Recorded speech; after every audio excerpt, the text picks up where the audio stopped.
guys, good afternoon. Gagawa tayo iced tea. Iced tea po tayo. Time to make iced tea. Yan po, iced tea namin dito. Sobrang simple lang. Tapos lagyan po natin ng sliced lemon. Ito po kasi po ng iced tea.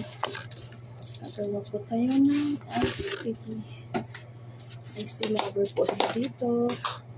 So, 2 minutes, nalagyan lang po natin siya.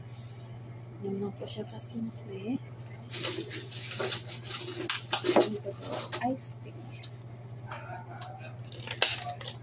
So, taran!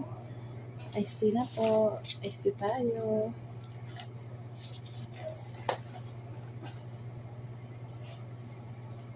Madami po ito guys, yung ginagawa kong iced tea. So, ganito lang po yung finished product niya. Madami po po ako yung gagawin na iced tea. Hindi pa po natapos. Thank you for watching.